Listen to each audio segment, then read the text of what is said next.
Now your Zoom meeting into the public live streaming, or it is available, so the student can be see these lectures on YouTube also. Okay, तर विद्यार्थी ते YouTube वर पण पाहू शकतील. Okay, झालेला आहे YouTube live. Okay,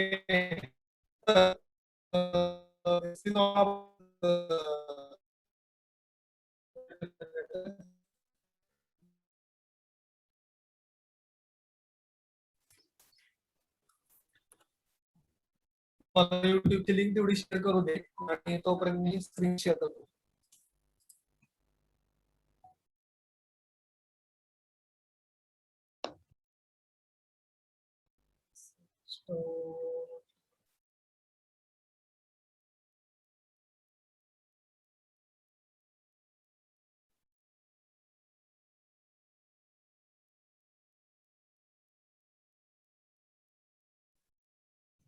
Okay, so right now,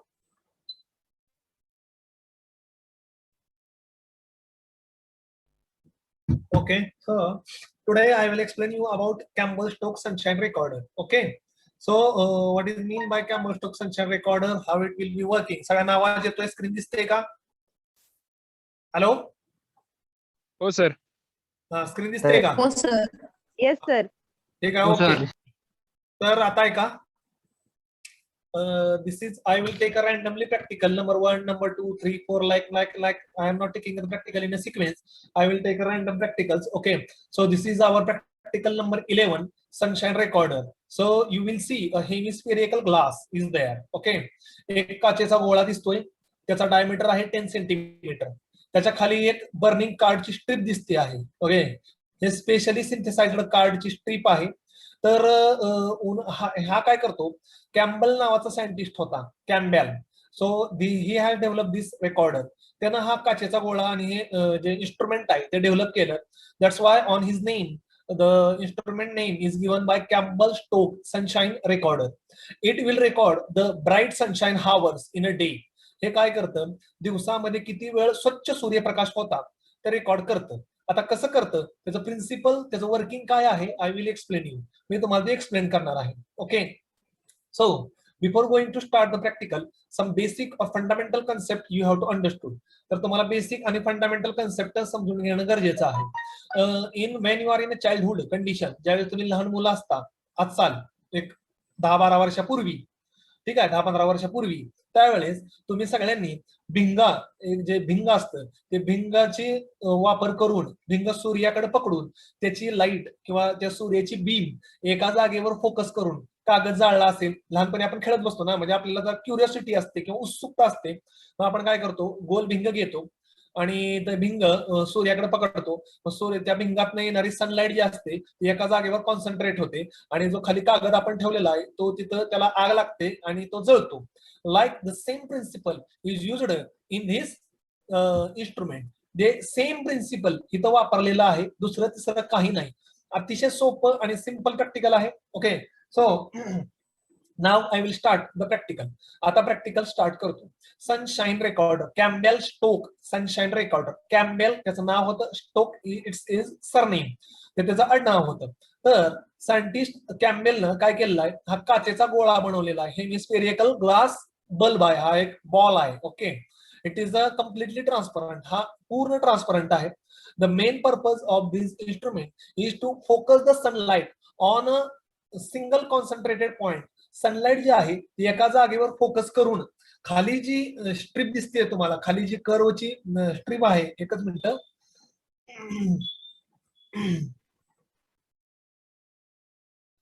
खाली जी स्ट्रीप आहे त्या स्ट्रीपवर बर्निंग करत जाणे किंवा जाळत जाणे. म्हणजे जोपर्यंत स्वच्छ सूर्यप्रकाश असणार आहे, म्हणजे सकाळी उगवल्या 6 वाजल्यापासून संध्याकाळी 6:30-7 वाजेपर्यंत, तोपर्यंत ही जी स्ट्रीप आहे ती जी आहे त्याचं बर्निंग होणार किंवा ते जळत जाणार आहे. लक्षामध्ये, खाली तुम्हाला इथं दिसतंय, एक मिनिट, कुणाच काहीतरी मेसेज आहे, wait a minute sir, voice break होते, आवाज ऐकू येतो क्लिअर? हा येतोय. हो येतोय सर. हा ठीक आहे. नलावडे, तुझ्याकडे कदाचित नेटचा प्रॉब्लेम असेल. माझा आवाज क्लिअर ऐकू येतोय? ओके, ठीक आहे. हा येतोय सर, मला पण ठीक आहे. ओके, चालतंय. तर ठीक आहे. जर आवाज ऐकू येत नसेल किंवा काय प्रॉब्लेम होत असेल, स्क्रीन दिसत नसेल, तर डायरेक्ट अनम्यूट करून बोलत जावा किंवा मेसेज करत जावा, म्हणजे मला ते समजेल. ओके. सो आपलं तर चाललं होतं. तर इथं एक मिनिट मी स्पॉटलाइट घेतो. ओके. तर इथं जो लाल पॉइंट दिसतोय इथं बघा, सनलाइट एका जागेवर कॉन्सन्ट्रेट झालेली आहे. सनलाइट जे आहे ती एका जागेवर कॉन्सन्ट्रेट झालेली आहे आणि खालचं जे कार्ड आहे ते जळायला चालू झालेलं आहे.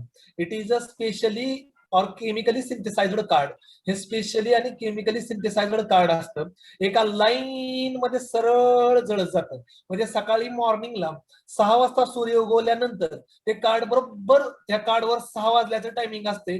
तिथनं जे जळायला चालू होतं ते संध्याकाळी 6-6:30 वाजेपर्यंत until and unless there is a sunset, जोपर्यंत सूर्य मावळत नाही तोपर्यंत it is continuously burning that card. Card म्हणजे पूर्ण कार्ड जाळत नाही, कार्डावर एक लाईन उठवते बघा. इथे खाली दिसते ना तुम्हाला, एक स्ट्रिप दिसते. ही असे कार्ड जळत जळत जळत जळत ते कार्डवर लाईन उठते. ओके.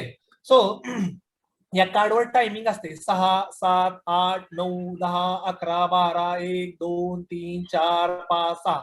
एक तासाच्या उभ्या लाईन्स आहेत. तिथे ज्या उभ्या लाईन्स दिसत आहेत त्या एक तासाच्या गॅपवर आहेत. आणि इथे जे प्लस चिन्ह आहे त्या प्लस चिन्हाच्या जवळपास एक कार्ड जळत जातं. म्हणजे सनलाइट एका जागेवर पडल्यानंतर जळत जातं. आणि सूर्य जसा पूर्वेकडून पश्चिमेकडे जातो, as the sun is moving from east toward the west, the automatically the angle of beam, ही जी सनलाइटचा अँगल आहे तो सकाळी 6 वाजल्यापासून संध्याकाळी 6 वाजेपर्यंत तसाच मूव्ह होत जातो. तुम्हाला कार्ड एकदाच बसवायचं आहे. Every day you have to change the card after the sunset. सूर्य मावळल्यानंतर तुम्हाला ते कार्ड बदलायचं आहे, नवीन कार्ड वापरायचं आहे. 365 डेज 365 कार्ड, 365 दिवस 365 कार्ड वापरायचे आहेत. मीन्स आफ्टर द सनसेट, सूर्य मावळल्यानंतर ते इन्स्ट्रुमेंटच्या तिथं जायचं. खाली जे स्लॉट आहे त्याला ग्रूज म्हणतो आपण. खाली जी काळ्या कलरची पट्टी दिसते त्या पट्टीमध्ये ते कार्ड अडकवायचं. त्याला खाच असते, त्या खाचेमध्ये कार्ड अडकवायचं. अडकवल्यानंतर जुनं कार्ड आहे ते घेऊन जायचं बाहेर, नवीन कार्ड तिथं अडकवायचं आणि निघून यायचं. सकाळी in morning when there is a sunrise, त्यावेळेस सूर्य उगवेल तो बरोबर सकाळी 6 वाजता कार्ड जाळायला चालू करेल तिथं लाईन. आणि संध्याकाळी 6:30-7 वाजेपर्यंत कार्ड बर्निंग होत राहील. ओके. तर कार्ड एकदाच सेट करायचं आहे आफ्टर द सनसेट. सूर्य मावळल्यानंतरच कार्ड लावायचं आहे. कार्ड संध्याकाळी सूर्य मावळल्या दुसऱ्या दिवशी सूर्य मावळल्यानंतरच काढायचं आहे. कार्ड हलवायला लागत नाही, ना ग्लास हलवायला लागतो, ना इन्स्ट्रुमेंट हलवावं लागतं. You have to fix the instrument once. एकदाच इन्स्ट्रुमेंट फिक्स करायचं आहे, वारंवार फिक्स करायची गरज नाहीये. तुमचा लॅटिट्यूड आणि लॉंजिट्यूड, तुमचा अक्षांश रेखांश माहित असेल तुम्हाला, नसेल तर कंपसनं चेक करायचं आणि एकदाच तुमचं इन्स्ट्रुमेंट सेट करायचं. एकदा इन्स्ट्रुमेंट सेट केलं की बरोबर तुमचं कार्ड जे आहे सकाळपासून संध्याकाळपर्यंत जळत जळत जळत जळत एक लाईन उठते, एक स्ट्रीप उठते. जशी आपण वहीवर किंवा कोऱ्या कागदावर उभी रेष मारतो तशी एक जळलेली लाईन उठते. अख्खं कार्ड जळत नाही, फक्त एक लाईन उठते. ओके. आणि ते बर्निंग होत राहतं. आता there are some questions in your mind. तुमच्या मनामध्ये काय शंका असतील तर पहिल्या शंकेचं उत्तर देतो. If there is a rainfall, okay, then the card will be wet. Okay. जर पाऊस पडला तर कार्ड ओलं होणार. Yes, I know that. At that time also card will burn. पाऊस जरी पडला आणि पावसाच्या पाण्यानं जरी कार्ड भिजलं तरी सुद्धा कार्ड जळायचं थांबत नाही. It is specially synthesized card. Plus पावसाच्या पाण्यानं जरी कार्ड भिजलं तरी कार्ड फाटत नाही, खराब होत नाही, काहीही होत नाही. ओके. मी आता 10 वर्ष झालं वापरतोय, कधीही कितीतरी वेळा पावसाच्या पाण्याने भिजला असेल, काहीही प्रॉब्लेम येत नाहीये. ओके. आता सेकंड पॉइंट, अजून एक तुमचा डाऊट क्लिअर करतो की if there is a cloud cover, जर ढगाळ वातावरण असेल आणि सनलाइटची इंटेन्सिटी जर कमी असेल तर काय होणार, तर कार्ड जळायचं थांबतं.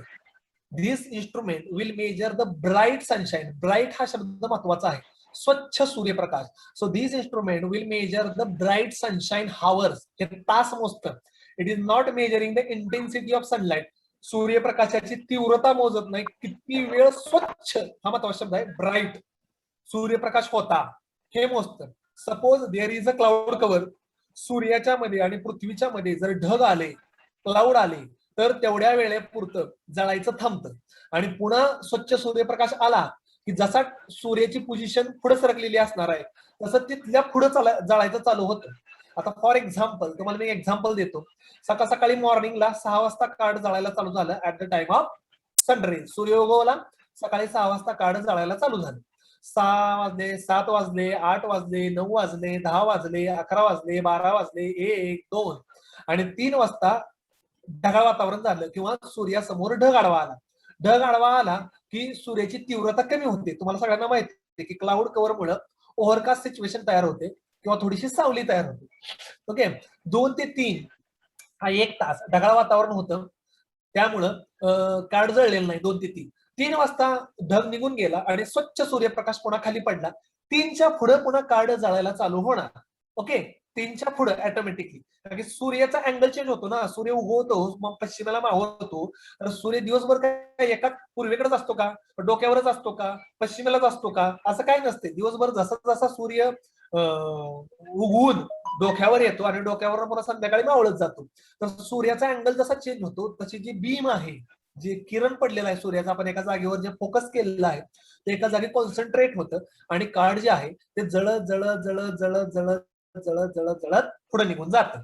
संध्याकाळी आफ्टर द सनसेट तुम्हाला ते कार्ड आहे ते जुनं कार्ड काढायचं आणि नवीन कार्ड त्या जागेवर इन्सर्ट करायचं आणि निघून जायचं आणि लॅबमध्ये जाऊन तुम्ही मोजायचं की हे किती वेळ जळलेलं आहे आणि you have to calculate the bright sunshine. आता सनशाईनचा काय यूज आहे, I have already explain in morning lecture.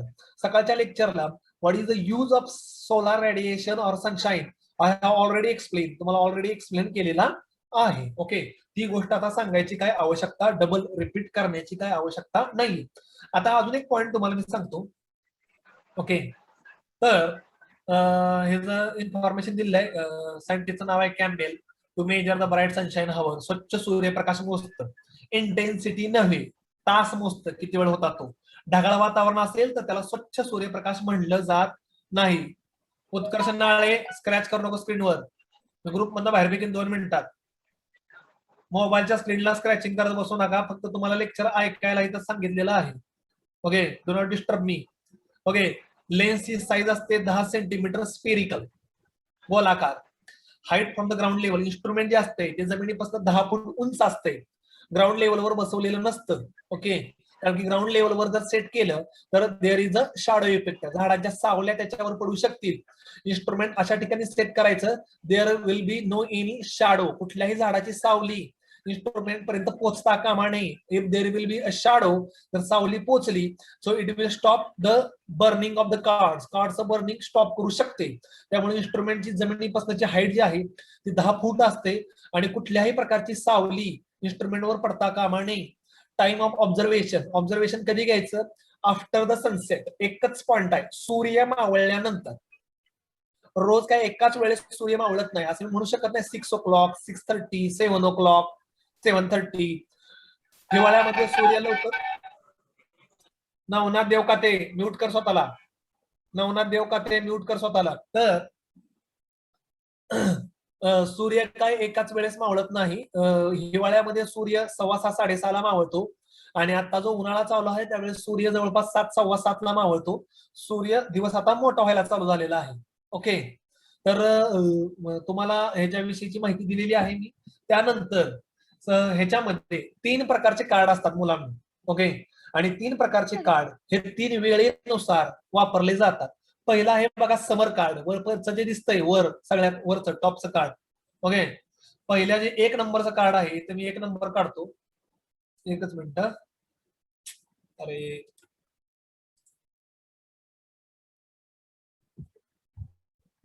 Weight a minute, थोडस 1 मिनिट होल्ड करा.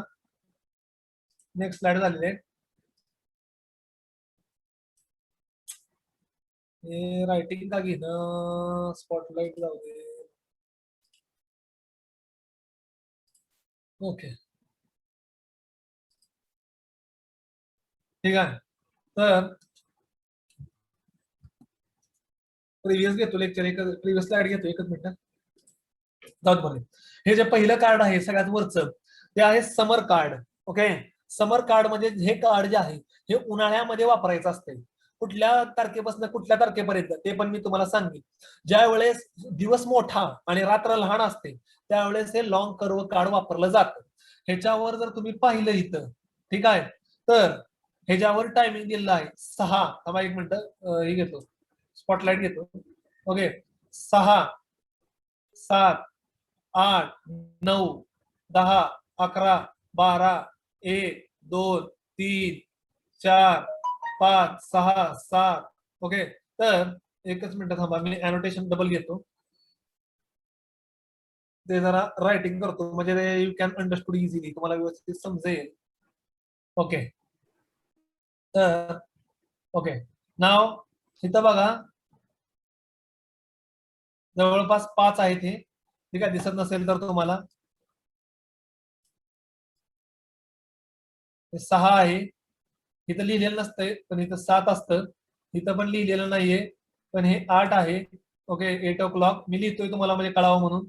ओके, इथं 9 लिहिलेलंच आहे, ऑलरेडी दिसतंय. 9 o'clock हे टायमिंग आहे.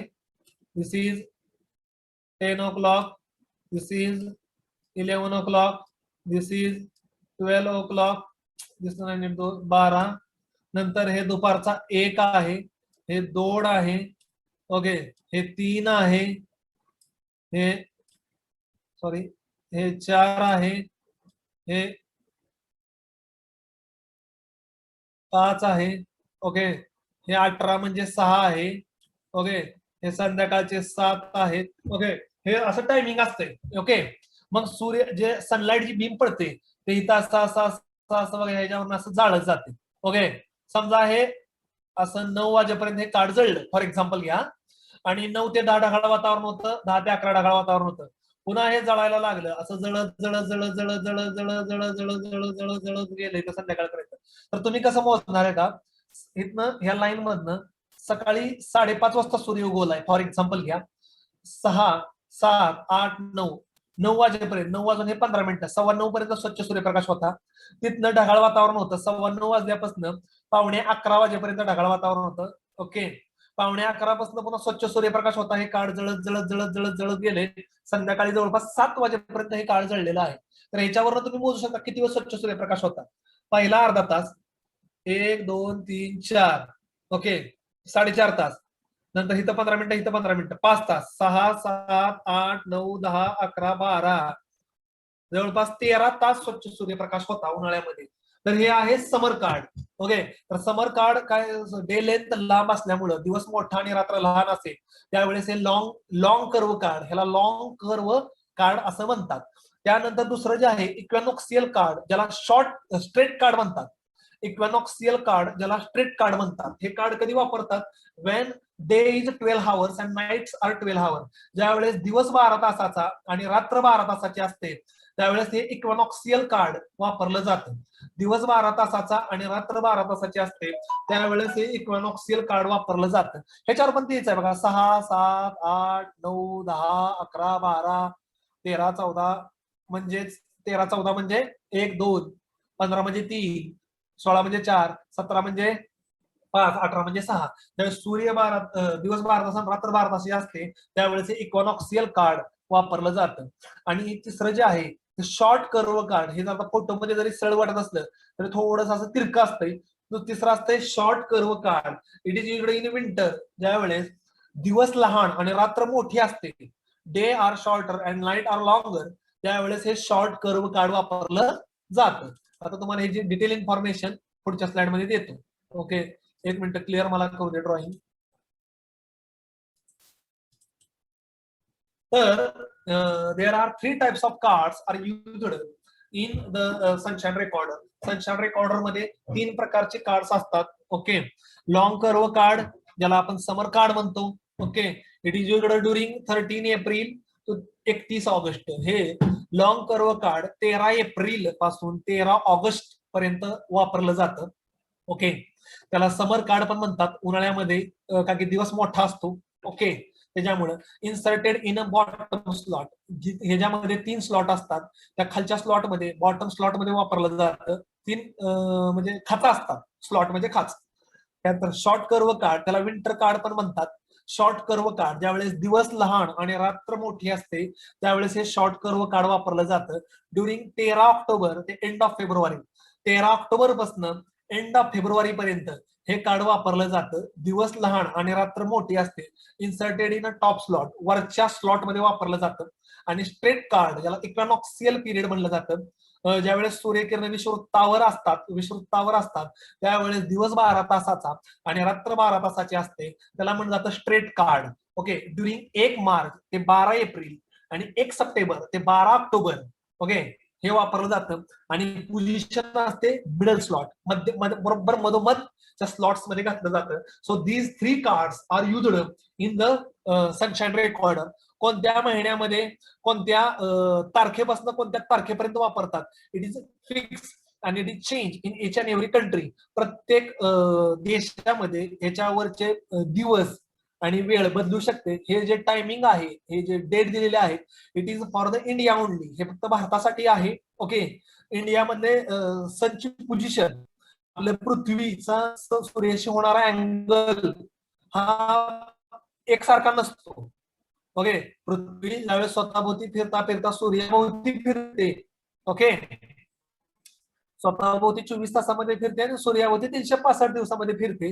त्यावेळेस तिचा अँगल सनशी वेगवेगळा बनतो आणि सनलाईटचा इन्सिडन्स वेगवेगळ्या पद्धती पडतो. त्यामुळे 3 प्रकारचे येणारं जे इन्कमिंग रेडिएशन आहे ते इंटरसेप्ट करण्यासाठी हे 3 प्रकारचे वापरावे लागतात. लक्षामध्ये, I hope you have understood this practical. Okay, तर कोणाला काही शंका असतील सो यू कॅन आस्क. विचारा शंका. सगळ्यांनी व्हिडिओ ऑन ठेवा आणि शंका विचारा.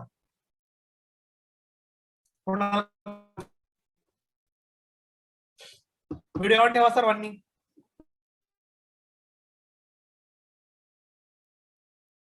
Ask your doubts.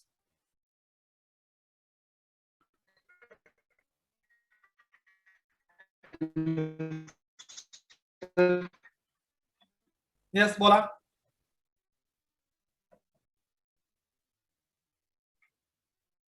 हॅलो, बोला.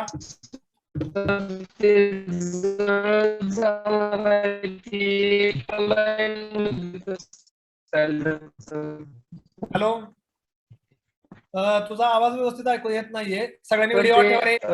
उन्हामुळे जे जाणार नाही कार्ड. हॅलो, ऐकू येत नाहीये. मेसेज टाईप करून पाठव ना. आता बोल बरं, ऐकू दे का बघू.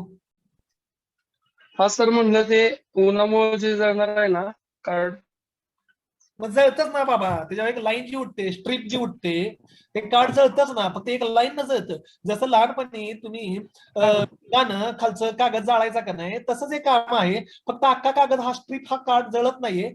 त्याच्यावर एक फक्त लाईन उठते आणि जर ढगाळ वातावरण असेल, क्लाउड कव्हर असेल, तर ते जळायचं थांबतं. बोला, आणि काय कसं काय एका लाईन मध्येच काय sir?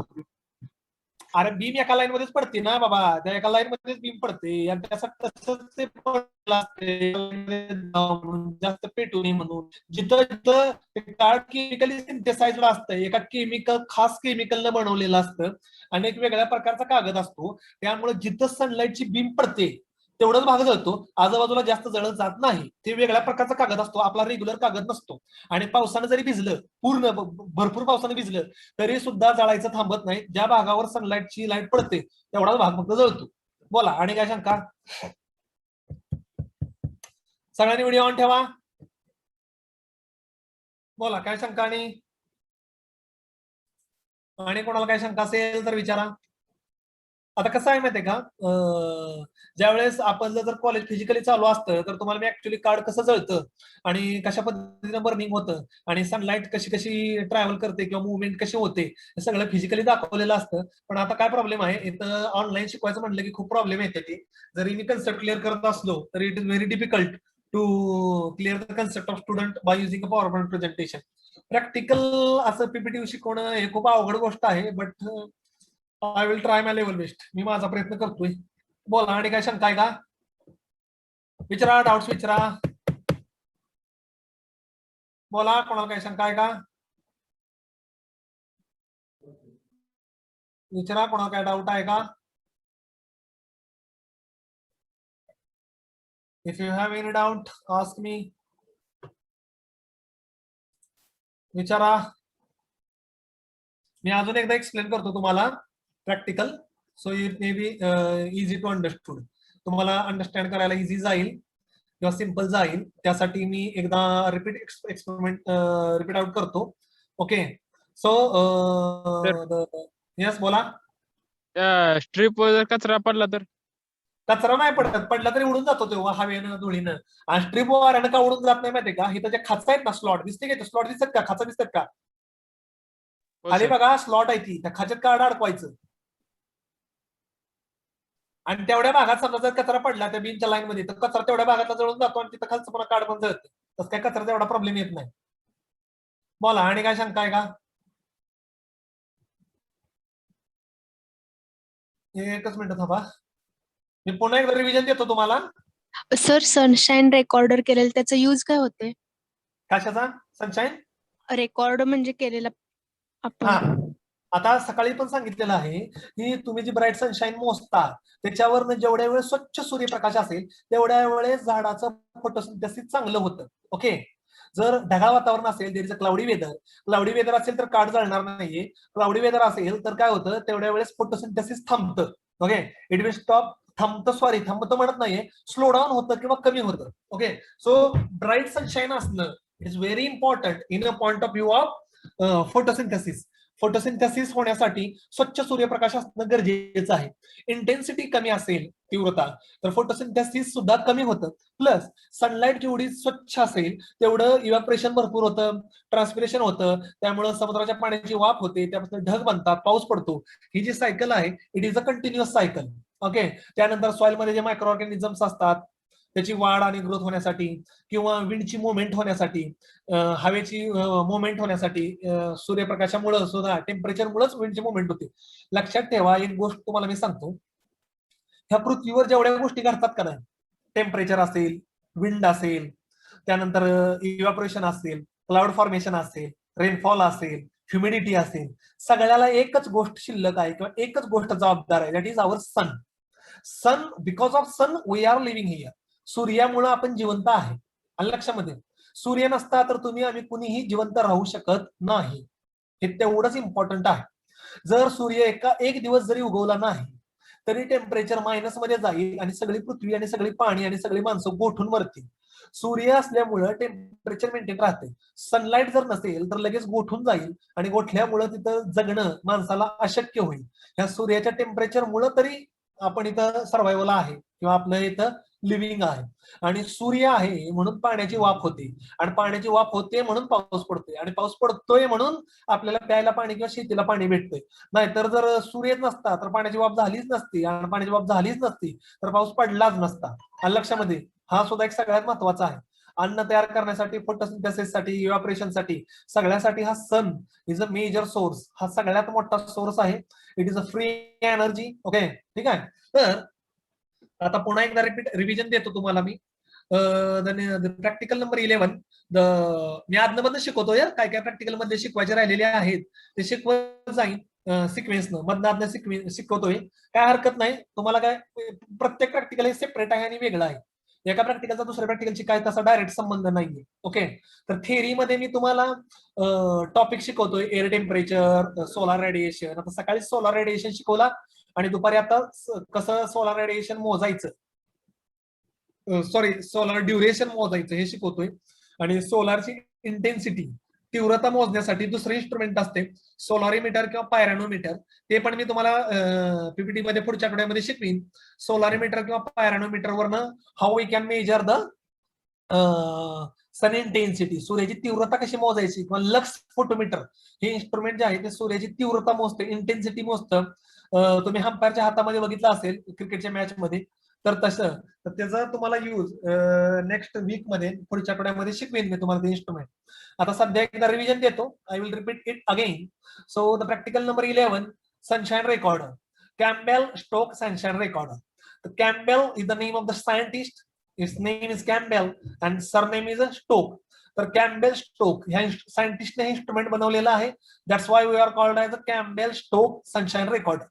It is a hemispherical glass. एक काचेचा गोळा असतोय, having a 10 centimetre diameter, 10 centimetre diameter असतंय. Okay, the main purpose of this hemispherical glass is concentrate a sunbeam or sunlight in a single point, सूर्याची intensity किंवा sunlight एका जागेवर focus करून खाली जी कार्ड आहे it is a chemically synthesized card. Okay, 3 प्रकारचे कार्ड्स असतात. I have already explain you. Short curve card, long curve card आणि इक्वॅनॉक्सियल कार्ड कोणत्या कोणत्या महिन्यात वापरायचे ते पण मी तुम्हाला ऑलरेडी एक्सप्लेन केलेलं आहे. तर खाली ग्रूज किंवा स्लॉट आहेत बघा, 1 2 3 खाली तुम्हाला खिट्ट्या दिसत आहेत बघा खाली काळ्या कलरच्या, त्या स्लॉट मध्ये कार्ड फिट करायचं. हे जे लावलेलं आहे हे सध्या तुम्हाला जे दिसतंय it is a straight card. Straight card जे आहे ते मिडल स्लॉट मध्ये लावायचं असते, मधल्या स्लॉट मध्ये. शॉर्ट कर्व कार्ड आणि लॉंग कर्व कार्ड हे टॉप आणि बॉटम ह्या स्लॉट मध्ये लावलं जातं. ओके, तर सनलाइट एका जागेवर फोकस करून खाली जे आहे ते बीम कार्ड हे जाळत जाळत जाळत जातं. सूर्य मावळल्यानंतर after the sunset you have to set the card. Card जे आहे ते तुम्हाला सेटअप करायचं आहे. सूर्य उगवल्यानंतर it will start the burning. Burning करायला चालू करतं.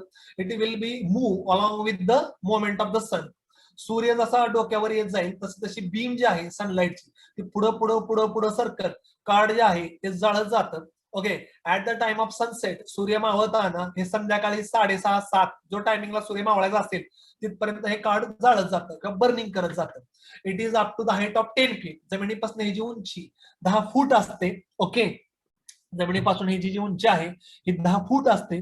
ओके, आणि हे कंटिन्युअसली बर्निंग करत जातं. लक्षामध्ये Wien there will be a cloud cover, ज्या वेळेस एखादा ढग आडवा येतो किंवा ढगाळ वातावरण असते त्यावेळेस at that time sunlight intensity will be very low. सनलाइटची इंटेन्सिटी जी असते ती खूप कमी होते आणि त्यावेळेस कार्ड जळायचं थांबतं. तर ह्याच्या ह्या कार्डवर सकाळी 6 7 8 9 10 11 12 1 2 3 4 5 6 7 वाजेपर्यंत असं टायमिंग दिलेलं असते आणि हे कंटिन्युअसली बर्निंग करत किंवा कंटिन्युअसली कार्ड हे जळत जळत जळत जळत जातं. तर जेवढ्या वेळ जळलेलं आहे तेवढं आफ्टर द सनसेट जुनं कार्ड काढायचं आणि नवीन कार्ड ह्या स्लॉट मध्ये लावायचं. जुनं कार्ड काढायचं आणि नवीन कार्ड जे आहे ह्या स्लॉट मध्ये लावायचं आणि जर किती वेळ जळलेला आहे तेवढं कॅल्क्युलेट करायचं. आलं लक्षामध्ये? अशा पद्धतीनं हे जे इन्स्ट्रुमेंट आहे हे वर्किंग करतं. हे 3 प्रकारचे कार्ड. लॉंग कर्व कार्ड ज्याला समर कार्ड म्हणतात, ज्या वेळेस दिवस मोठा आणि रात्र लहान असते, डे मोठा आणि रात्र लहान असते, हे कधी वापरतात? ड्युरिंग फ्रॉम 13 एप्रिल ते 31 ऑगस्ट. पोझिशन ग्रुप मध्ये बॉटम स्लॉट मध्ये ठेवतात. Long curve card bottom slot सगळ्यात खालच्या स्लॉट मध्ये लावलं जातं. त्यानंतर शॉर्ट कर्व कार्ड असतं, त्याला विंटर कार्ड म्हणतात. ज्यावेळेस दिवस लहान आणि रात्र मोठी असते त्याला शॉर्ट कर्व कार्ड असं म्हटलं जातं. During 13 October to end of February, 13 October ते एंड ऑफ फेब्रुवारी मध्ये हे कार्ड वापरलं जातं, short curve card. Position in group inserted in a top slot. Top slot मध्ये हे लावलं जातं. ओके, आणि third type of card it is a straight card or equinoctial card. Okay, this is used when the days are 12 hours and nights are 12 hours. ज्यावेळेस सूर्य दिवस 12 तासाचा आणि रात्र 12 तासाची असते त्यावेळेस ह्याला कार्ड वापरलं जातं. It is a straight card or equinoctial period during 1 March to 12 April आणि 1 सप्टेंबर ते 12 ऑक्टोबर. ह्या वेळेस 12 तासाचा दिवस आणि 12 तासाची रात्र असते आणि हे मिडल स्लॉट मध्ये वापरलं जातं. Okay, so this is all about Campbell Stoke sunshine recorder. Okay, आणि the cards which are used in that. Okay, पावसानं जरी भिजलं तरी काहीही प्रॉब्लेम क्रिएट होत नाहीये. It does not have any problem. Okay, ठीक आहे. आणि कोणाला काय शंका असेल so you can ask me. असेल तर शंका विचारा. मला अजून एक टॉपिक शिकवायचा आहे, ग्लोबल वॉर्मिंग. ठीक आहे, थिअरी लेक्चरचा पॉइंट आहे पण तुम्हाला घ्यायचा आहे. ओके, तर ग्लोबल वॉर्मिंग हा एक मला पॉइंट शिकवायचा आहे आणि तो पण मी शिकवणार आहे लक्षामध्ये. त्यामुळे प्रॅक्टिकल विषयी जर कोणाला काही शंका असेल तर विचारा. ओके, नाहीतर मी ग्लोबल वॉर्मिंगची जी पीपीटी आहे ती ओपन करणार आहे. ओके, एकच मिनिट थांबा, मला ओपन करू दे. तोपर्यंत कोणाला काही शंका असेल तर विचारा.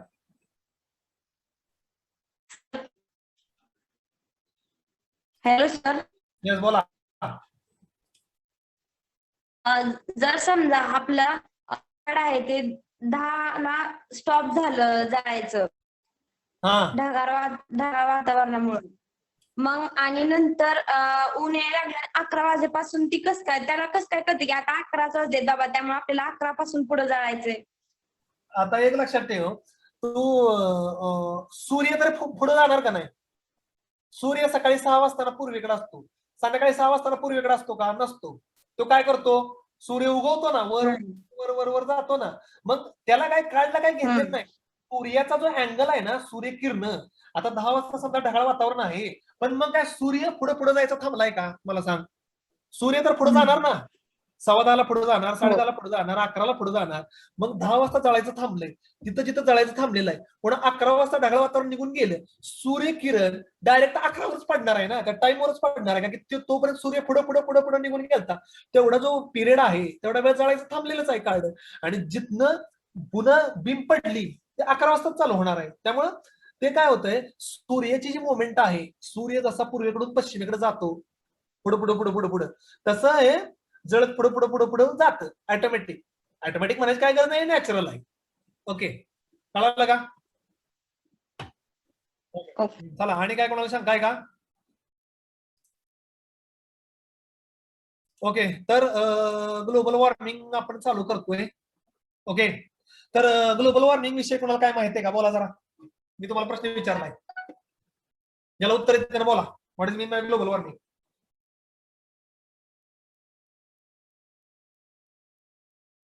बोला की, कोणाला येतंय का उत्तर? Increase in earth temperature. Okay, कशामुळे? Green house carbon dioxide. Carbon dioxide green house gases. Greenhouse effect.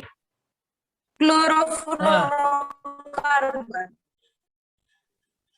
काय काय काय? क्लोरोफ्लोरोकार्बन मुळे होतो तो. ओके, ठीक आहे. आणि अजून काय? Because of ozone carbon depletion. Monoxide. Ozone depletion. अजून increase of carbon monoxide. हा?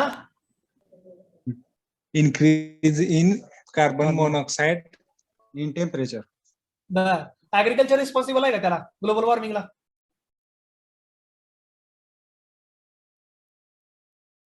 येस किंवा नो, एवढंच उत्तर आहे. Yes. Yes, sir. Yes, sir. कशा कशा पद्धतीने ऍग्रिकल्चर पण रिस्पॉन्सिबल आहे? Green house. Green house. बर, ठीक आहे. यूज केलेले जैविक खत, हा? यूज केलेले रासायनिक खते. Okay, good. आणि अजून कशा पद्धतीने? शेतीतील पाचोला जाळण्याने. बर, ओके. आणि जमिनीचा कस कमी होणे. Agricultural industries. Okay, good. आणि ओपन फील्ड बर्निंग. ठीक आहे. आता ग्लोबल वॉर्मिंग मुळे होतंय काय? जमिनीचा कस कमी होतो. जमिनीचं काय? टेम्परेचर कस वाढते. कमी होतो. बर्फ वितळत चाललाय. टेम्परेचर वाढतं, खच कमी व्हायचं काय संबंध आहे? पुढं हा, बर्फ वितळत चाललाय. Okay, good. त्यामुळे काय होतं पुढं? समुद्राची पाणी वाढते. समुद्राचे पाणी वाढते पुढं. त्यामुळे काय होतं? उष्णता वाढते. पुढे येण्याची शक्यता असते. कशाची? पूर समुद्राच्या कार्बन डायऑक्साइडचं प्रमाण वाढतं. बर, ओके, ठीक आहे. तर आता मला आयडिया आलेली आहे. You have very good knowledge of global warming. तुम्हाला ग्लोबल वॉर्मिंगचं चांगलं नॉलेज आहे. ओके, म्हणजे you have a basic or fundamental concept. तुम्हाला माहित आहे what is mean by global warming and what is the impact of global warming. ठीक आहे. So today I will explain you some more detail concept of global warming. ठीक आहे. It is the part of theory. Okay, कारण की ह्याच्यानंतर तुमचं आता दुसरं कुठलं प्रॅक्टिकल नाहीये. You have a free time.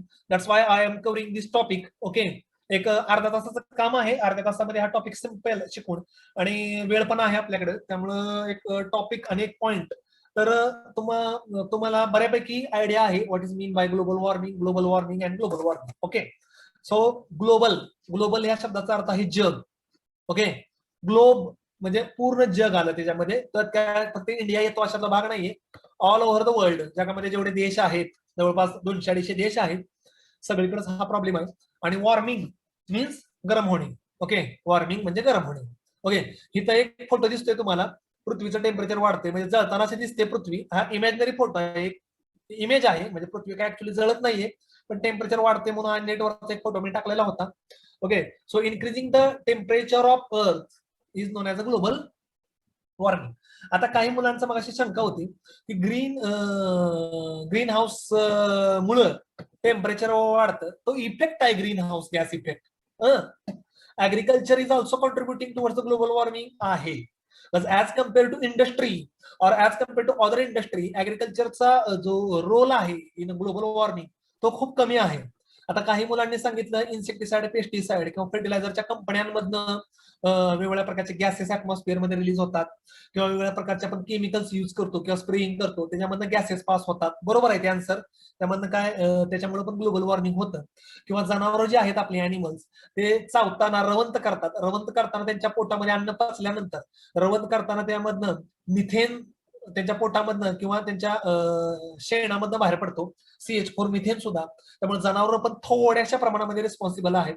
किंवा आपल्या शेतामध्ये गवत, काडी कचरा, दसकट आपण जाळतो किंवा उसाची पाचट आपण पेटवतो आणि it will create a pollution, त्यामुळे CO2 वाढतो. No doubt. So agriculture is somewhat responsible, okay, आहे त्यामध्ये. But the majorly global warming साठी industries, okay, majorly industries responsible आहेत. या इंडस्ट्रीमधनं it will create a lot of pollution and air pollution, sound pollution, water pollution. इंडस्ट्रीमध्ये निघालेलं खराब पाणी नदी नाल्या ओढ्यांमध्ये मिक्सअप केलं होतं किंवा मिक्सअप होतं. त्यानंतर त्यामध्ये निघाला धूर किंवा व्हेकल जे आहेत आपले 2 wheeler, 4 wheelers, aeroplanes, ships, railways, ह्याच्यामधनं जे मोठ्या प्रमाणामध्ये we are burning the fossil fuel, त्याच्यामधनं जो गॅस बाहेर पडतो, carbon monoxide, carbon dioxide, okay. आणि जे आपले फ्रीज, रेफ्रिजरेटर किंवा AC, एअर कंडिशनिंग डक्ट्स, त्याच्यामध्ये जो CFC असतो, chlorofluorocarbon. So this chlorofluorocarbon of one molecule can damage 1000 molecule of ozone. तर हा क्लोरोफ्युरोकार्बन ऍटमॉस्फिअर मध्ये जातो आणि एक क्लोरोफ्युरोकार्बन 1000 ओझॉनच्या मॉलिक्यूलवर रिॲक्ट करून ओझॉनला डॅमेज करतो किंवा ओझॉनच्या मॉलिक्यूलला लीक करतो. आणि त्याच्यामुळं there will be a hole on Antarctic. अंटार्क्टिकच्या वर ओझॉन लेअर खूप पातळ झालता आणि त्यातनं UV रेज, अल्ट्राव्हायोलेट रेज जे आहेत, it is fall on the surface of अर्थ. तर आता now days there is a ban on CFC. क्लोरोफ्युरोकार्बन वर बंदी आणलेली आहे बऱ्याच देशांमध्ये. आपल्याकडे पण त्याच्यावर बंदी आणण्याचा प्रयत्न चालू आहे. मग त्याच्या बदल्यात दुसरा gas as a coolant agent म्हणून रेफ्रिजरेटर्स मध्ये आणि फ्रीज मध्ये वापरायचं नियोजन चालू आहे. ओके, तर हे झालं ग्लोबल वॉर्मिंगच्या संदर्भामध्ये. तर होतं काय ऍक्च्युली, हा ग्रीन हाऊस गॅस इफेक्ट काय असतो? तर I have stated earlier, because this pollution is not directly responsible for the global warming. Pollution मुळे टेम्परेचर डायरेक्टली वाढत नाही, it is indirectly responsible for the global warming. Okay, ठीक आहे. तर global warming हे पोल्युशन मुळे श्वास घ्यायला त्रास होतोय, it is not a global warming. The global warming is only related with the temperature. Okay, तर when a sunlight is incident on the surface of earth, ज्यावेळेस सूर्याची किरण पृथ्वीवर पडतात in a form of short wave radiation, short wave radiation म्हणतो त्याला, किंवा electromagnetic radiation, पृथ्वीवर पडल्यानंतर it should be reflected into the atmosphere. नेमानं काय झालं पाहिजे, पृथ्वीवर पडल्यानंतर ते रिफ्लेक्ट ऍटमॉस्फिअर मध्ये मागे निघून गेली पाहिजेत, नाहीतर पृथ्वीचं टेम्परेचर खूप वाढेल. जर सनलाइट इज नॉट रिफ्लेक्टेड, तर त्याला सकाळी मी काय म्हणलं होतं, albedo. It is the ratio of incident radiation to the reflected radiation. पडलेल्या सूर्यकिरणापैकी किती सूर्यकिरण माघारी गेली, it is known as a albedo. त्याला आपण अल्बिडो असं म्हणतो. सकाळी एक टर्म तुम्हाला सांगितली ना तीच. तर sunlight should be reflected into the atmosphere, but what happened because of this CO2, CH4 methane, then CFC, then carbon dioxide, then water vapor is also contributing in global warming. पाण्याची जी वाफ आहे, they are absorbing the heat energy from this sun rays. सूर्याची किरण जी माघारी जात आहेत किंवा पडतायत, त्याच्यामधली जी उष्णता आहे ते ऍब्सॉर्ब करतात, हे गॅसेस पकडून ठेवतात आणि ऍब्सॉर्ब करतात. And because this gases are present in or the part of air, हे गॅसेस हवेचा पार्ट असल्यामुळं, ही जी सूर्यकिरण पकडून ठेवल्यामुळं किंवा त्याची उष्णता पकडून ठेवल्यामुळं, ओके, आणि प्रदूषणामुळं किंवा धुरामुळं, सनलाइट माघारी न गेल्यामुळं किंवा रिफ्लेक्शन कमी झाल्यामुळं पृथ्वीचं टेम्परेचर वाढतं 2 ते 3 डिग्री सेल्सिअसनं रादर दॅन नॉर्मल. आणि because of that there is a melting of polar ice. आणि त्यामुळं जे दक्षिण ध्रुवावर आणि उत्तर ध्रुवावर जे बर्फ आहे, हॅलो मंगेश, म्यूट कर स्वतःला. हॅलो. ओके, तर त्याच्यामुळे हे टेम्परेचर जे आहे हे इन्क्रीज होतं आणि इन्क्रीज झाल्यामुळे काय होतं, पोलार आईस मेल्टिंग होतं. पोलार आईस मेल्टिंग झालं की ज्या नदी नाले ओढे आहेत जे हिमालयामध्ये उगम पावतात, उदाहरणार्थ आपल्या देशाचं घेऊया, ब्रह्मपुत्र असेल, गंगा नदी असेल, त्यांना उन्हाळ्यामध्ये सुद्धा पूर येतो. ओके, उन्हाळ्यामध्ये सुद्धा पूर येतो आणि it will also increase the water level of sea or ocean, आणि त्यामुळं समुद्राची पाण्याची पातळी वाढते आणि समुद्राच्या लगतची जी सिटीज आहेत, कलकत्ता असेल, मुंबई असेल किंवा श्रीलंका बेटा असतील किंवा जगामध्ये असे काही काही बेटा आहेत तिथे समुद्रामध्ये बुडून किंवा समुद्रामध्ये पाण्यात बुडण्याचा धोका आहे. इन फ्युचर 100 or 200 इयर्स, भविष्यामध्ये 100-200 वर्षामध्ये असं जर ग्लोबल वॉर्मिंग झालं आणि जर बर्फ वितळलं आणि समुद्राची पाण्याची पातळी वाढली, समुद्र साहजिकच आहे, पाण्याची पातळी वाढली की समुद्र काय करणार, जमीन जास्तीत जास्त जमिनीवर येणार आणि जे समुद्र किनाऱ्याचे जे शहरं आहेत, सिटीज किंवा जे आइसलँड आहेत, बेटा आहेत, ते पाण्याच्या खाली जाणार. ह्या it is a slow process, हे व्हायला वेळ लागेल, 100, 200, 300 वर्ष पण लागतील, but it is a continuous process. Okay, then because of the increase in the temperature it will also create a problem in hydrological cycle. जे हायड्रोलॉजिकल आपली सायकल जी आहे, म्हणजे समुद्राच्या पाण्याची वाफ होणे, त्यापासून ढग पडणे आणि पाऊस पडणे. तर पाऊस पडताना, पाऊस पडायला पण काय कंडिशन लागतात सगळ्यांना माहिती. पाऊस पडायला त्या ढगाला थंड वारा लागला पाहिजे, त्याशिवाय वॉटर वेपर कंडेन्स लिक्विड मध्ये होऊन पडणार नाहीये. तर टेम्परेचर इन्क्रीज झाल्यामुळे सुद्धा वाऱ्याचे पॅटर्न बदलतात, वाऱ्याचा फ्लो चेंज होतो, क्लाउड वेगळ्या डायरेक्शन्स मध्ये मूव्ह होतात, क्लाउडला थंड वातावरण लागत नाही, त्यामुळे व्यवस्थित पाऊस पडत नाही किंवा काही ठिकाणी एकदमच जास्त पाऊस पडतो, थंड स्टॉर्म्स पडतात. ओके, आणि it will disturb the environmental condition. तर global warming has a wide effect on the ecology, on the environment, on the sociology, on the economical point of view, आर्थिक दृष्ट्या, सामाजिक दृष्ट्या, ऍग्रिकल्चर दृष्ट्या, human health point of view दृष्ट्या, माणसाला होणारे रोग आजार, जनावराला, ऍग्रिकल्चर क्रॉपला, या सगळ्यांवर हा it will affecting on the negatively. Okay, ठीक आहे. आता या 2 स्लाइड तर I have already explain you. आता forces responsible for the global warming. Global warming responsible कुठले कुठले फोर्सेस आहेत, आता एक एक एक तुम्हाला सांगतो. पहिला घेऊया आपला ऍग्रिकल्चर. 13.5%. ऍग्रिकल्चर मधनं जे गॅसेस रिलीज होतात ते 13.5% रिस्पॉन्सिबल आहेत for the global warming. Forest, जंगलामधनं सुद्धा 17.4% ग्लोबल वॉर्मिंग होतं. आता मग जंगलामधनं कसं होतं, जंगल जे जळल्यानंतर जंगलाला उन्हाळ्यामध्ये वनवे लागतात किंवा जंगलाला आगी लागतात आणि त्यातनं मोठ्या प्रमाणामध्ये, प्रचंड प्रमाणामध्ये धूर निर्माण होतो, तर ते आहे फॉरेस्ट. ओके, काही वेळेस माणसाने लावलेले असतात, काही वेळेस नॅचरली लागतात. त्यानंतर वेस्ट वॉटर, खराब पाणी किंवा कचरा, त्यापासून सुद्धा CO2 किंवा गॅसेस निर्माण होतात, ते 2.8% रिस्पॉन्सिबल आहे.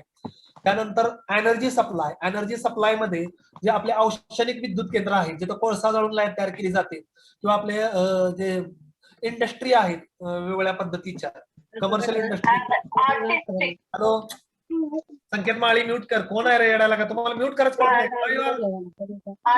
कोण आहे? लेक्चरला बसताना म्यूट ठेवा ना स्वतःला, कशासाठी तुम्ही हे करताय. तर एनर्जी सप्लाय जे आहे आपले, की जिथनं कोळसा जाळून लाईट तयार केली जाते, औष्णिक विद्युत केंद्र, ते 25.9% रिस्पॉन्सिबल आहेत. त्यातनं कोळसा मोठ्या प्रमाणामध्ये बर्निंग होतो. त्याच्यानंतर ट्रान्सपोर्टेशन, जे आपले 2 व्हीलर 4 व्हीलर व्हेकल्स आहेत, त्याच्या विमान, रेल्वेज आहेत, त्यातनं सुद्धा होतं 13.1%. Residential area, commercial building residential area मध्ये जे फ्रीज, रेफ्रिजरेटर, जे AC लावले जातात, त्यातनं जो CFC बाहेर पडतो, त्याच्यामधनं 7.9% रिस्पॉन्सिबल आहे. आणि जे कारखाने आहेत, वेगवेगळ्या पद्धतीचं जे मॅन्युफॅक्चरिंग होतं, जे कारखाने आहेत, it is also 19.4% responsible. So all these factors are responsible for global warming. आता अँथ्रोपोजेनिक आणि नॅचरल फॅक्टर, म्हणजे मॅनमेड फॅक्टर आणि नॅचरल फॅक्टर, हे दोन्ही पण सांगतो. कॉजेस इन क्लायमेट चेंज, आणि global warming means climate change. Global warming होतं, टेम्परेचर वाढतं किंवा टेम्परेचर मध्ये चेंज होतात आणि सगळा रेनफॉल पॅटर्न चेंज होतो, ह्यालाच आपण क्लायमेट चेंज म्हणतो. ओके, वातावरणामधले बदल. तर केमिकल फर्टिलायझर बनवताना पण आणि वापरल्यानंतर it will create a pollution. or releasing some gases. Then deforestation, वृक्षतोड जंगल तोड, त्यामुळे सुद्धा CO2 चं प्रमाण वाढतं आणि ऑक्सिजनचे लेवल कमी होते. इन्क्रीजिंग द व्हेकल्स, वाहनांची संख्या वाढणे. Emission of green house gases, म्हणजे सांगितलं TV fridge AC, sorry TV म्हणलं फ्रीज एसी, इंडस्ट्री आणि इमिशन ऑफ CO2 हे आहेत मॅनमेड. आता नॅचरल, सनस्पॉट और सोलार सायकल, सूर्यामध्ये पण वादळ निर्माण होतात, 16 वर्षातनं मोठी मोठी वादळ निर्माण होतात आणि सूर्य थोडासा जास्त गरम होतो, त्यामुळे सुद्धा टेम्परेचर वाढतं. ओके, त्याला सनस्पॉट किंवा सोलार सायकल म्हणलं जातं. युट्यूबवर बघू शकता तुम्ही. ओशियन करंट, समुद्री पाण्याचे प्रवाह ऑलरेडी एक्सप्लेन केलेले आहेत. ओके, मागच्या 2 लेक्चर्स मध्ये. फॉरेस्ट फायर, जंगलाला लागलेली आग, it is man made or naturally. Volcanic interruptions, जे ज्वालामुखी फुटतात त्याच्यामध्ये सुद्धा मोठ्या प्रमाणामध्ये राख आणि poisonous gases are release into the atmosphere. त्यानंतर मेट्रोलॉइज, ओके, आणि मिथेन इमिशन्स. ओके, तर जे जमिनीमध्ये ज्या वेगवेगळ्या प्रक्रिया होतात, मिनरलायझेशन होतं किंवा रॉक मध्ये विदरिंग होतं किंवा डिकम्पोजिशन होतं, वेगवेगळे जनावर मारतात, ते कुजतात, त्याच्यापासून जे गॅसेस तयार होतात, they are also responsible for these gases. आता कोणते कोणते मेजरली गॅसेस आहेत which is responsible for the global warming, त्या मेन गॅसेसची नावं सांगतो. सगळ्यांनी मग असे सांगितलेलंच होतं CO2, देन क्लोरोफ्युरोकार्बन, ज्याला CFC म्हणलं जातं, जो ओझोन डिप्लिकेशन मध्ये मेजर रोल आहे याचा, ओझोनचं थर पातळ करण्यामध्ये. मिथेन, ज्याला CH4 म्हणलं जातं, त्यानंतर कार्बन मोनॉक्साईड, त्यानंतर नायट्रस ऑक्साईड N2O आणि वॉटर वेपर. ओके, आता ग्रीन हाऊस गॅसेसची लाईफ, CO2 जर वातावरणामध्ये निर्माण झाला तर तो जवळजवळ 50 ते 200 वर्ष वातावरणामध्ये राहू शकतो. सोर्स काय आहे? Fossil burning, deforestation, land use changes. आणि कॉन्सन्ट्रेशन किती ppm मध्ये आहे CO2 चं सध्या? जवळपास 356 ppm, 365 ppm, 56 ppm सॉरी. आणि percentage of increase per year, प्रत्येक वर्षी 1 ते 1.5% ह्या ppm मध्ये वाढ होते. ओके, CO2 चे इन्क्रीज होते. त्यामुळेच आपण प्रत्येक वेळेस म्हणतो की मोठ्या प्रमाणामध्ये वृक्षारोपण करा, जेणेकरून वाढलेला CO2 झाडे ऍब्सॉर्ब करतील आणि ऑक्सिजन रिलीज करतील. CH4, मिथेन, बघा लाईफ किती आहे त्याची? 7 इयर ते 10 वर्ष. एक मिथेन मॉलिक्यूल वातावरणामध्ये विरघळून जायला किंवा निघून जाण्यासाठी 7 ते 10 वर्ष लागतात. Swamp, paddy field, ruminant, fossil fuel आणि एक्स्ट्रॅक्शन, जे दलदल असते त्या दलदलीमधनं सुद्धा मिथेन बाहेर पडतो. भाताच्या फील्ड मधनं सुद्धा, काही भाताच्या फील्ड मध्ये पाणी असते साठवलेलं, त्यातनं सुद्धा कुजल्यानंतर मिथेन बाहेर पडतो. जनावर रवंत करतात, त्याच्या तोंडातनं सुद्धा मिथेन बाहेर पडतो किंवा त्यांच्या शेणातनं सुद्धा मिथेन बाहेर पडतो. किती कॉन्सन्ट्रेशन आहे? 1.7 ppm पार्ट्स पर मिलियन. आणि प्रत्येक वर्षी किती टक्के इन्क्रीज होतो? 1%. Every year there is increase in 1%. ओके, त्याच्यानंतर नेक्स्ट आहे N2O, ज्याला आपण नायट्रस ऑक्साईड असं म्हणतो. N2O, नायट्रस ऑक्साईड, लक्षामध्ये.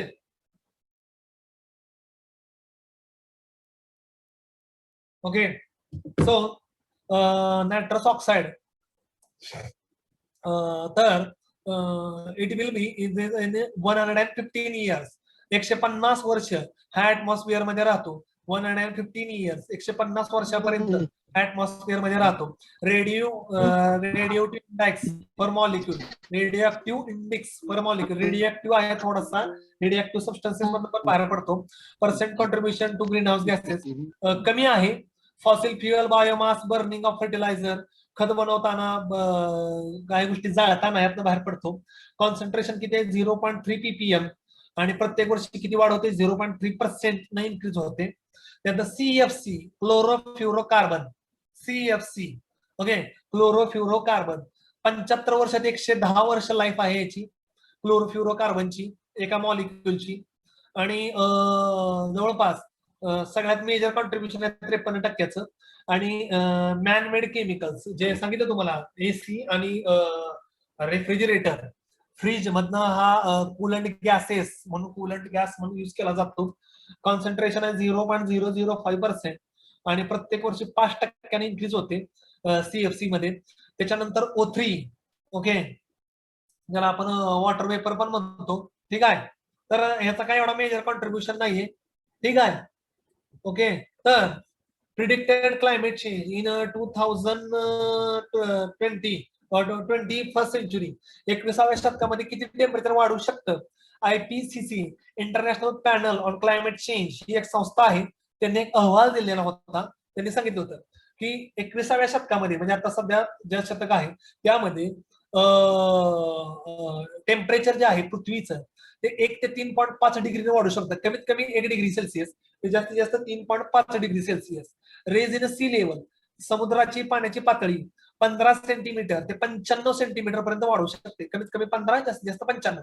Occurrence of extreme weather condition म्हणजे चक्रीवादळ, भरपूर प्रमाणामध्ये पाऊस पडणे, धुळीची वादळं किंवा लाइटनिंग किंवा बर्फवृष्टी किंवा गारा पडणे असल्या जे एक्स्ट्रीम क्लायमेटिक कंडिशन किंवा ज्या निर्माण होणार आहेत ह्याला दिसून येणार आहे जास्त. सिव्हिअर ड्रॉट अँड फ्लड, दुष्काळ आणि पूर परिस्थिती या दोन्ही निर्माण होऊ शकतात.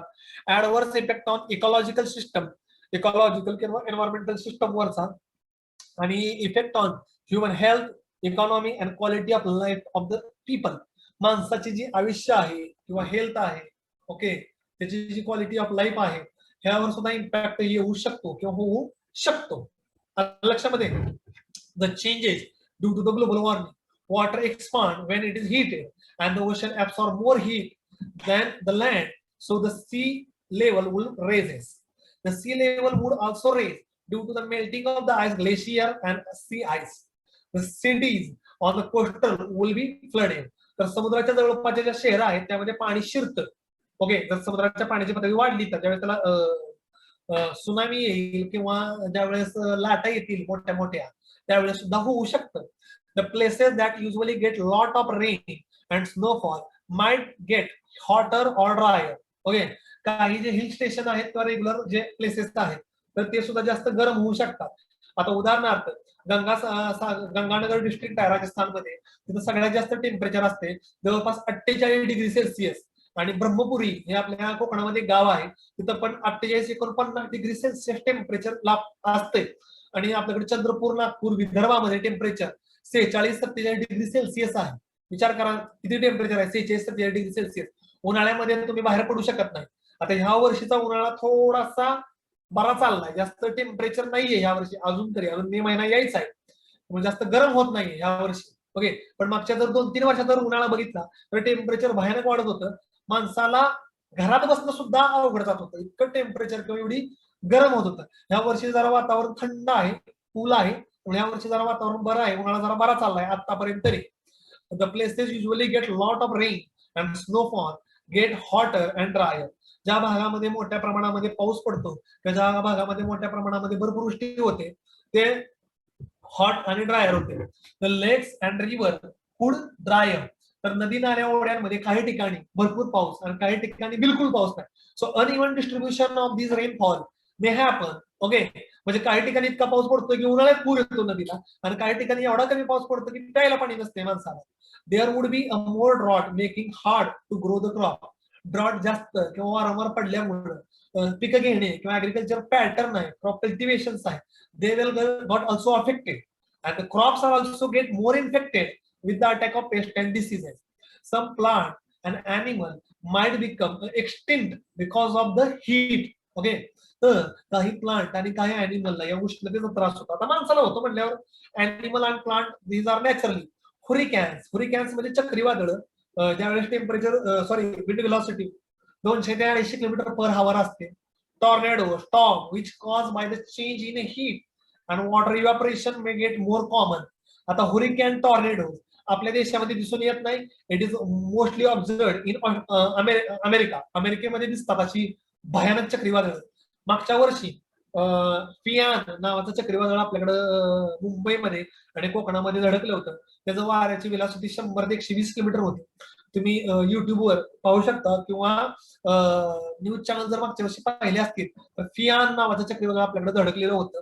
त्यानं सुद्धा बऱ्यापैकी नुकसान केलेलं होतं पिकांचं, झाडांचं. ओके, डिफॉरेस्टेशन अशी जंगलतोड, नंबर ऑफ व्हेकल्स वाहनांची संख्या वाढणे, इंडस्ट्रीमध्ये वेगवेगळ्या प्रकारचे पोल्युशन होणे. तुम्हाला मी फक्त फोटो दाखवतोय, तुम्हाला सगळ्याला माहिती आहे. हे थर्मल पॉवर प्लांट जिथनं कोळसा जाळून पाणी गरम करून त्या वाफेवर टर्बाईन फिरवले जातात. Thermal power plant, forest fire, जंगलाला लागलेली आग माणसांना लावली किंवा नॅचरली.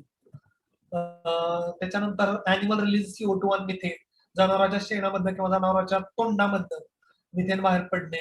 व्हॉल्कॅनिक इंटरप्शन, ज्वालामुखीच्या उद्रेकामधनं जे बाहेर पडणे आहे. आता impact of global warming on the earth, काय इम्पॅक्ट आहे? Raising in the water level, पाण्याची पातळी वाढते. Melting of polar ice, okay, आता पोलार आईस मेल्टिंग होते. लेस रेनफॉल, पाऊस कमी होतोय वर्षानुवर्ष. ड्रॉट, ओके, दुष्काळ पडणे. पोल्युशन मोठ्या प्रमाणामध्ये, सॉइल, एअर, वॉटर, लँड सगळ्या प्रकारचं. फ्लड, पूर येणे. आणि increase the temperature of earth, पृथ्वीचं टेम्परेचर वाढणे. These are some impact. हे बघा, समुद्राच्या पाण्याची पातळी वाढल्यामुळं असं समुद्र जो आहे तो शहरांमध्ये ते पाण्याचे पाणी शहरांमध्ये, रस्त्यावर, घरांमध्ये शिरतं. ओके, हे सुनामीचं चित्र आहे. Okay, melting of polar ice, हे बर्फ वितळल्यामुळं पाण्याची पातळी वाढणे. ओके, ड्रॉट म्हणजे दुष्काळ पडणे, त्या जमिनीला भेगा पडलेल्या आहेत. ओके, फ्लड इन रिव्हर, नदीला पूर येणे. बघा, पूर आल्यामुळे लोक अशी पुराच्या पाण्यामध्ये अडकलेली आहेत. So this is all about or related with the global warming. Okay, so if you have any doubt you can ask me. शंका असेल तर विचारा. थेरीचा टॉपिक होता, बोला. कोणाला काय शंका आहे का?